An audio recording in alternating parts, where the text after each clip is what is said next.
Hello, नमस्कार सगळ्यांना. मी सानिका समीर वडनेरकर. हे माझे वडील. तुमचं इंट्रोडक्शन द्या. नमस्कार. मी समीर बाबूलाल वडनेरकर, जानकी हार्डवेअरचे संचालक.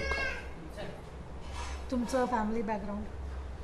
आमचं फॅमिली बॅकग्राऊंड म्हणजे असं आहे की आम्ही सगळी जॉईंट फॅमिली आहे. आमच्या घरात 10-12 लोक आहोत. सगळेजण सगळे एकत्र आनंदात आम्ही सगळेजण असतो. आणि सगळे आमचे पुतणे, मुलं मुली हे सगळे दुकानदारीसाठी आमच्या मदत करतात. आणि असा आम्ही याच्यातनं अशी वाटचाल करत पुढे चाललेलो आहोत. तुमचं शिक्षण. माझं झालेलं आहे BYK कॉलेजमधनं.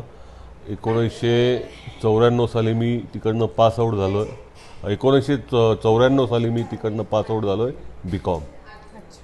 त्याच्यानंतर मी 1 वर्ष LLBचा म्हणजे BS LLBचा मी अभ्यासक्रम NBT लॉमध्ये सुद्धा ॲडमिशन घेतली होती. पण धंद्यामध्ये उतरल्यानंतर मला ते सोडावं लागलं. नाही तर मी तिकडे वकील पण झालो असतो. आता तुम्ही काय करता? आता मी जानकी हार्डवेअरचा संचालक आहे. तुमच्या आयुष्यातील असा कोणता अनुभव आहे ज्याने तुम्हाला सर्वात जास्त बदललं? असा असा हा अनुभव आहे की आम्ही पहिले सराफी व्यवसाय म्हणजे कारागिरी व्यवसायात होतो. पण 1997-98 सालात बरंचसं काही घडामोडी घडल्यात. नवीन धंद्याचे, सोन्याचे चढ उतार, सगळे असे वेगवेगळे प्रकार होते. तर आमचं एकच दुकान होतं. आम्ही सगळी जॉईंट फॅमिली होती. आता त्यातनं काहीतरी नवीन काहीतरी करायचं आहे हा डोक्यात विचार आला. आणि मग तिकडनं आम्ही नवीन धंद्याकडे वळालो. हा तिथून माझा टर्निंग पॉईंट झालेला. तुम्ही कोणत्या मोठ्या अडचणींना सामोरे गेला आणि त्या कशा प्रकारे पार पाडल्या? असं म्हणावं लागेल की जेव्हा आम्ही हार्डवेअर लाईनमध्ये 2001 साली आम्ही त्यात उतरलो, तर आपण मराठी माणसाला कोणत्या प्रकारचा धंदा येत नाही, ते काही करू शकत नाही. ते असे अनेक लोकांनी माझे पाय खेचण्याचा प्रयत्न केला की नाही बाबा तुला काही जमणार नाही, आपण आपली कारागिरीवरी. परंतु मनात जिद्द आणि पुढे जाण्याची खूप हिंमत होती. त्यामुळे पुढे जाण्याची हे होती. तर अनेक मोठमोठे व्यापारी याच्यात दुसऱ्या याच्या मराठी माणसाला कुणी पुढे जाऊ देण्याचा प्रयत्न म्हणजे करत होते. आम्ही करत होतो पुढे जाण्याचा. तर ते बाकीचे व्यापारी मंडळ वगैरे तर ते प्रत्येक ठिकाणी माल देण्यासाठी किंवा हे करण्यासाठी अडचणी देत होते की नाही बाबा की कॉम्पिटिशन असते धंद्यामध्ये की आता ही नवीन कोणतरी उतरतात आहे बाबा इथे, तर आपल्या ह्या लाईनमध्ये ही मराठी व्यक्ती नको. तर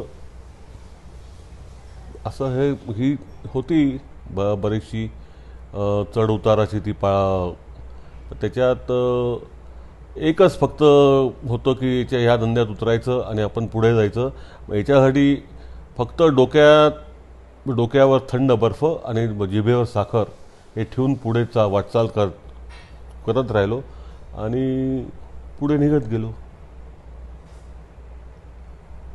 जर तुम्हाला तुमच्या तारुणपणात परत जायची संधी मिळाली तर तुम्ही स्वतःला काय सल्ला द्याल? आता तसं माझं शिक्षण BCom झालेलं आहे.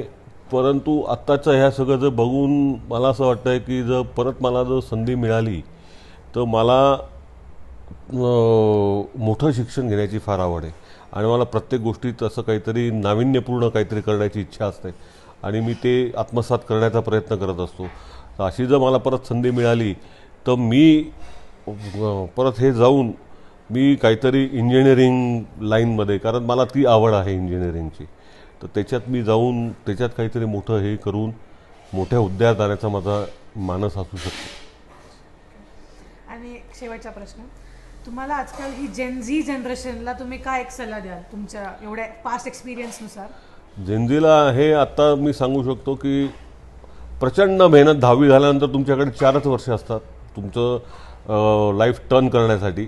तुम्ही फक्त टाईमपास केला, खेळले, मजा केली, तुम्ही ते पण करा, थोडा वेळ ते पण करा, परंतु तुम्ही अभ्यासाकडे पूर्ण लक्ष द्या आणि हे 4 वर्ष असतात की तुम्ही त्याच्यातनं तुमची लाईन, तुमचा रस्ता तुम्हाला मिळतो.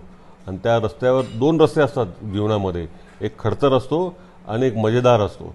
आता अनेक लोक मजेदार रस्त्याने जातात की त्यांना तिथे त्रास होत नाही, पण जे लोक खडतर रस्त्याने पुढे जातात ते भविष्यात फार मोठे होतात आणि ते फार मोठं काहीतरी साध्य करू शकतात.